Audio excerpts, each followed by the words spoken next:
한 주간의 주요 이슈에 대해 논의하고 생각해 봅니다. 뉴스 진단 시작합니다. 뉴스 진단 함께 해주시고 계시죠. 김동석 시민참여센터 상임이사님 나와 계십니다. 안녕하십니까? 안녕하세요. 네. 첫 번째 질문 드릴게요. 네, 한국의 문재인 정부는 북한과 군사회담, 이산 가족 상봉을 제안했는데요. 워싱턴 반응은 좀 싸늘한 것으로 그렇게 전해지고 있습니다. 우선 그 내용이 어떤 것인가요? 그렇죠. 문재인 대통령이 아마 이번 추석 때 이산 가족 만나게 하자 이렇게 적십자사 통해서 제안했고, 그 다음에는 그 긴장 완화를 위해서 그 군사 책임 있는 군사 당국자들도 만나자 이런 제안을 했죠. 이거는 한국의 문재인 대통령이 북한이랑 대화를 하자라는 이제 적극적인 제안이죠. 워싱턴은 북한이 핵에 관련한 완전한 포기하는 그런 조처가 없으면은 어떠한 대화할 때가 아니다 이런 입장이고요. 그러니까 당연히 문재인 대통령이 북한하고 대화하자고 제안한 거에 대해서 워싱턴 쪽에서는 반길 일은 아니죠. 그런데 지난달 말에 있었던 한미 정상회담, 문재인 대통령이 워싱턴에 와서 트럼프 대통령하고서 회담을 했습니다. 회담을 할 때 문재인 대통령 측에서 볼 때는 분명히 트럼프 대통령 머리에는 안보 관련, 북한 핵위협 이런 이슈에 앞서는 게 돈벌이였다라는 거를 알게 됐죠. FTA라든지 그리고서 뭔가 무역 불균형에서 오는 미국의 손해 보는 거 이런 것들이 북한 핵위협이나 이런 안보 문제보다 먼저 관심 사안이라는 걸 알기 때문에 문재인 대통령과 트럼프 대통령 간에 합의된 내용 중에서 북한하고서의 관계는 전제 조건은 미국 트럼프 대통령에게 어떠한 일을 해도 미국과 탄탄한 공조 속에서 서로 협력하고 협의하고 논의하는 가운데에서 북과의 관계를 풀 거다라는 거에 대해서 믿음을 줬죠. 꼭 하겠다고 약속을 하고, 그런 전제하에 우리는 같은 민족이기 때문에 북한이랑 또 중국과의 관계, 무역 관계가 있기 때문에 북한과의 어떤 관계를 해나가는 방식에 있어서는 우리가 하는 대로 다 좀 맡겨달라. 그렇기 때문에 트럼프 대통령이 그렇게 하시오 이런 얘기를 했죠. 이것이 지난 워싱턴에서의 한미 정상회담의 문재인 대통령 입장에서 볼 때는 최대의 성과였습니다. 북한과의 관계를 풀어나가는 데 있어서 주도권을 한국이 갖도록 합의를 봤다. 이렇게 나온 게 바로 그 내용입니다. 여기에 기초해서 문재인 대통령이 이제 북한에다가 이산가족 상봉 문제도 제안했고 또 남북 대화 얘기도 한 거는 그런 이제 맥락에서 한 거고요. 당연히 워싱턴에서는 지금 북에 대해서 더 압박하고 제재를 가하고 세컨더리 이 제재도 해야 된다라는 이런 상황 속에서 한국이 이제 대화 제의하는 게 마땅하지는 않겠죠. 그런 반응이 지금 워싱턴 DC에서 언론을 통해서 나오는 거고요. 정상회담에서 나온 합의된 내용을 가지고서는 문재인 대통령이 북에다가 제안한 게 큰 무리는 아니지 않느냐 이렇게 생각이 됩니다. 네네, 그렇군요. 그러면 그 북한의 핵 위협에 대해서 미국은 그동안 중국의 역할을 강조하고 또 기대를 해왔잖아요. 그리고 또 시진핑 주석이 트럼프를 찾아와서 북한의 그런 대한 역할에 대해서 잘 하겠다는 약속까지 했는데 그럼에도 불구하고 결과는 별로 보이지 않는 것 같습니다. 그렇죠. 사실 북한의 핵 위협에 대해서 미국의 관심은 당사국인 한국이라는 것도 중요하지만 한국보다는 일단은 중국에 꽂혀 있습니다. 중국이 미국과의 진정으로 협력하느냐 안 하느냐라는 거에 이제 주목을 하고 있기 때문에 아시겠지만은 트럼프 권력 시작하고 나서 일본의 아베 총리가 제일 먼저 플로리다에 찾아왔죠. 그 다음에 시진핑 중국 주석이 트럼프 대통령을 만나러 그것도 플로리다도 왔습니다. 근데 한 가지 워싱턴을 좀 아는 사람들 간 그런 시각으로 보면은 뭐 다른 언론 같은 데서는 일본의 아베 총리가 중국의 시진핑 주석이 트럼프 대통령을 만날 때에는 더 가깝게 친밀하게 만나려고 플로리다의 트럼프 리조트에서 만나는데 한국의 문재인 대통령을 워싱턴에서 만나냐. 근데 사실 알고 보면 그게 아닙니다. 정말 한 나라 국가의 정상으로 대접을 하면서 공식적으로도 아주 오피셜리 정상회담을 한 거는 워싱턴에서 해야 맞고 백악관에서 마주 앉아야 이게 맞습니다. 그런 거 볼 때는 한국과 정상회담 한 게 훨씬 더 합의된 내용이 콘크리트하다고 볼 수 있습니다. 중국이 일본이 미국의 트럼프 대통령한테 너무 다급한 일이 많으니까 잘 준비도 되지 않았다 하더라도 당신이 있는 곳에 내 찾아가겠다 한 게 이제 플로리다까지 온 거죠. 거기 와가지고 아베는 물론이거나 트럼프 대통령도 시진핑 주석도 트럼프 대통령한테 일방적으로 듣고 갔습니다. 중국과 미국의 좋은 관계를 위해서는 일단 북한의 핵 위협에 대해서는 중국, 당신네가 우리의 요청을 들어달라 해가지고서 훨씬 더 강도 높은 북에 대해서 제재를 좀 해달라 해가지고 그런 역할을 하겠다고 약속을 하고 시진핑 주석이 돌아갔죠. 예. 돌아갔는데 중국 주석은 북한에 대해서 그런 이야기를 했고 북한의 핵 문제에 관해서 자제를 시키려고 노력을 했는데 북한이 말을 안 들었죠. 급기야는 미국의 독립기념일인 7월 4일 날 ICBM이라는 거는 북에서 장거리 미사일을 쏘면은 알래스카까지 오는 겁니다. 대륙간 탄도미사일이죠. 그러니까 이거를 발사를 했는데 전 세계의 전문가들이 그거를 보고서 저거 그냥 우려할 게 아니라 정말 알래스카까지 갈 수 있는 미사일이다. 이렇게 판정을 했습니다. 그러니까 미국에서는 훨씬 더 위협이죠. 그러니까 미국에서는 중국 니네 뭐하냐? 북한이 핵미사일 이거 더 이상 하지 못하도록 역할을 해달라고 했는데 중국과 북한의 국경을 딱 막으라 그랬는데 계속해서 에너지를 주고 원유도 주고 뭐 이렇게 교육을 하고 있는 거 아니냐 이러면서 중국에 대해서 미국이 화가 났죠. 그래서 4일날 대륙간 탄도미사일 쏜 다음에 7월 7일날 뭐가 있었습니까? 독일에서 네, G10이 있었죠. 예, 세계 주요 20개국 정상들이 모였습니다. 이 정상들 모이는 거를 주의 깊게 봐야 되는데 트럼프 대통령이 굉장히 그 기동성 있게 이런 정국을 갖다 활용을 했어요. 독일에 모였을 때 첫날에 제일 먼저 트럼프 대통령이 한 게 아베 총리하고 문재인 대통령하고 트럼프 셋이서 만났습니다. 이거는 한국과 일본과 미국이 만났죠. 이건 뭐냐면 순식간에 아시아의 주요 국가들 중에 미국이 완벽하게 대장이 되는 한국, 미국, 일본이 딱 만나니까 그 다음에는 뭡니까? 시진핑 국가주석이 생각할 때는 이거는 아니다 이렇게 되면은 그렇게 되니까 자동적으로 중국하고 러시아가 푸틴하고 시진핑이 갑자기 가까워진 거예요. 그러니까 이런 상황이 되다 보니까 이상하게 한국, 미국, 일본이 한편이 되고 북한, 중국, 러시아가 그래서 중국이나 러시아가 무조건 북한의 핵에 대해서 미국 말을 들을 게 아니다. 우리로서는 하면서 이런 입장 차이를 보였습니다.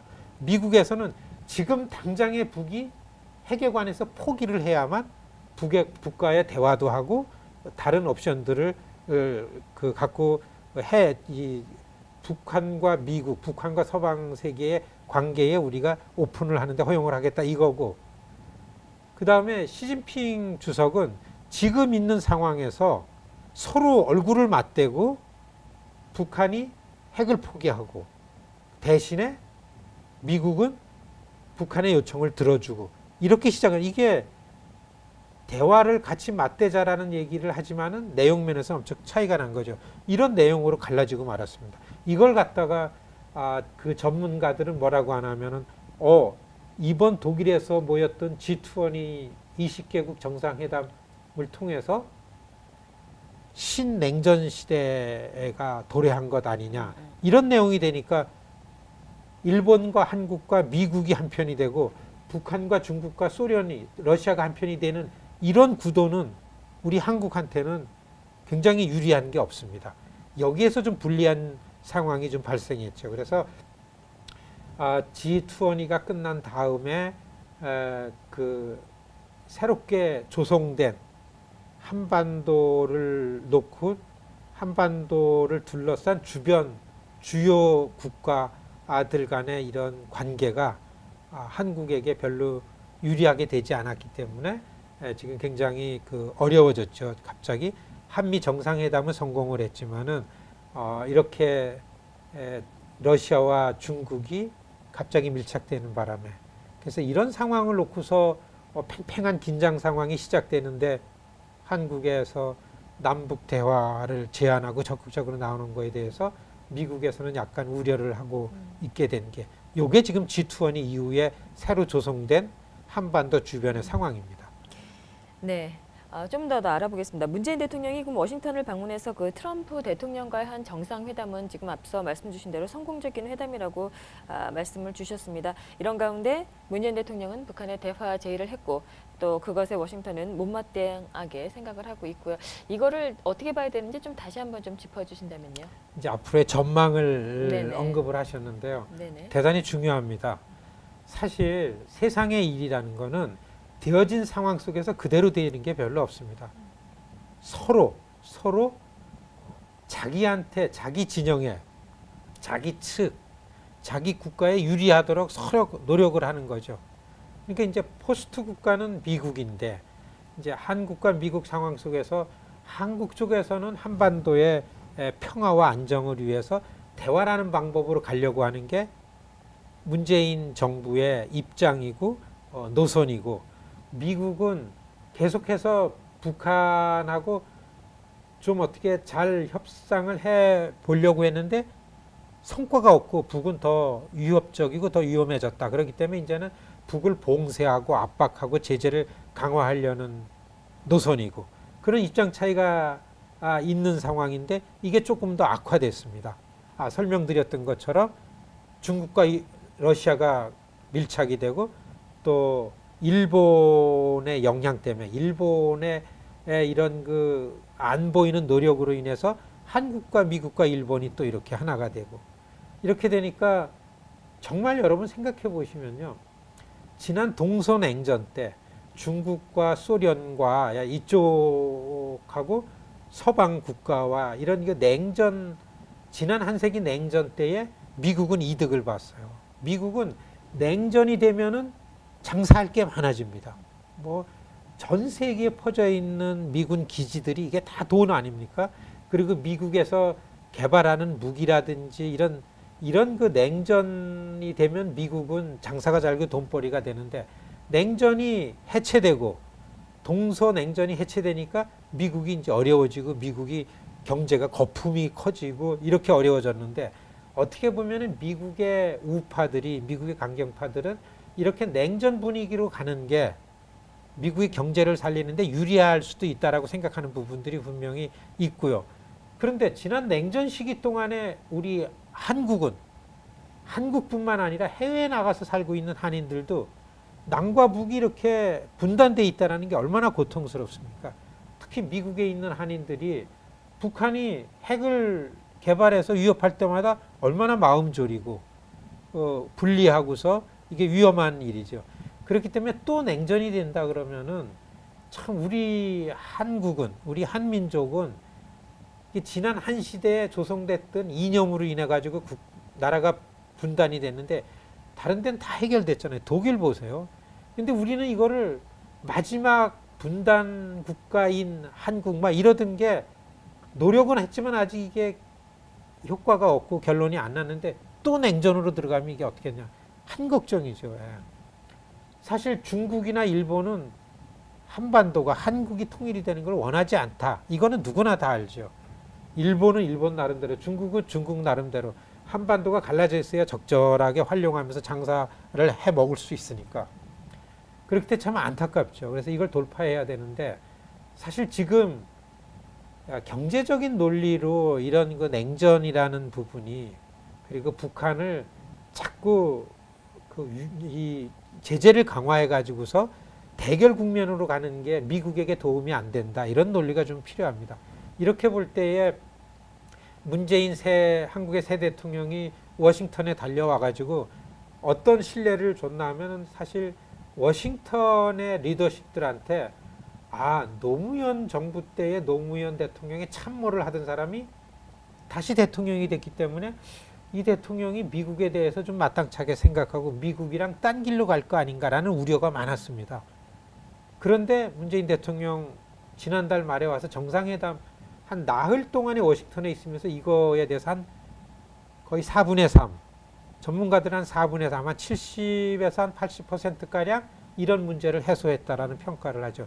그건 어떻게 해서 그랬나 하면은 문재인 대통령이 워싱턴에 오자마자 미국의 리더십인 트럼프 대통령은 사실 다른 나라 정상이 와서 나는 이렇게 하겠다, 당신하고 이런 약속을 한다, 신뢰하자, 이런 얘기를 한만 해도 이거가 얼마나 갈지 잘 모르는 불안한 리더십이 트럼프 대통령입니다.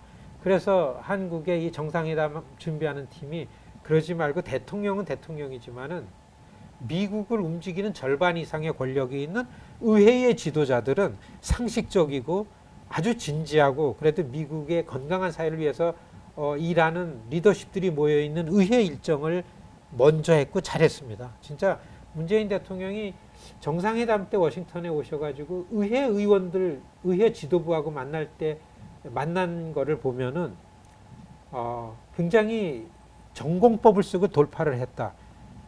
의회 지도부에 한 10명 이상의 의원들이 다 앉아 있는데 다른 나라 국가 수반이죠. 대통령이 앉아가지고 아무런 질문을 하십시오. 내가 다 답하겠습니다. 이러면서 앉으셨단 말이죠. 그런데 각 의원들이 다 편안하게 질문을 했어요. 이걸 다 받아가지고 골자는 내가 미국이 한국을 전쟁을 하면서 한국을 구해줬는데 그 난리통에 내가 태어났고 미군이 살려준 젊은 부부 그 사이에서 내가 태어났단 말이죠. 미국 없으면 내가 이 세상에 나왔겠냐. 이런 걸 계속 전제로 하면서 미국과의 공조, 미국과의 가장 튼튼한 동맹 관계를 가지고 나는 중국하고도 풀 거고 북한하고도 풀 거다. 이거를 의회에다가 완전하게 이 설명을 다 했습니다. 그리고 문재인 대통령이 미국을 방문하기 한 열흘 전에 문재인 대통령의 외교 안보 특보라는 문정인 교수가 와서 미국 쪽보다는 한국 독자적인 입장의 발언들을 많이 해가지고 얘기거리가 됐었습니다. 그럴 때에 한국의 대통령이 미국의 의원들한테 왜 내 보좌관, 내 특별 보좌관 얘기에 더 신경 쓰느냐. 대통령이 내 말을 들어라 하면서 내 생각이 이렇다 해가지고 그걸 다 완전히 해소를 했어요. 그래서 미국의 의회에 있는 지도부에 있는 의원들은 오히려 고맙다는 얘기할 정도로 한미 관계에 있어서는 4분의 3을 해결을 하고 또 트럼프 대통령도 그러한 모습을 보면서 백악관에서 환영하고 밥까지 내고 그 다음에 정상회담을 하면서 심지어는 북한과의 관계를 풀어나가는 데에 당신이 앞장서서 운전을 하시오. 드라이버가 되시오. 나는 보조 역할을 하겠습니다. 이런 신뢰를 주고 이렇게 하고 갔죠. 그러니까 이런 걸 전제로 해서 볼 때에는 지금 한국 측에서 미국에게 북에다 대화를 제의하고 북한과의 교류 협력을 확대해 나가는 거를 오버하지 않고 사실 전망을 보면은 너무 그렇게 정상회담을 풀었으니까 남북 관계를 내가 소신 있게 풀 수 있겠다라고 생각하는 거는 어떻게 보면 오판일 수도 있는 부분이 있습니다. 그래서 한미 관계의 균형에 맞게 북과의 대화 문제를 풀어나가는 게 중요하다. 그러한 균형에 의해서 앞으로 한반도 문제, 특히 북한의 위협을 줄여나가고 이럴 수 있는 주도권을 갖고 문재인 정부가 남북 관계를 풀 수 있지 않을까. 이렇게 전망을 해봅니다. 네, 알겠습니다. 네, 오늘 뉴스 진단 여기까지 듣겠습니다. 지금까지 김동석 시민참여센터 상임이사님이셨습니다. 고맙습니다. 고맙습니다.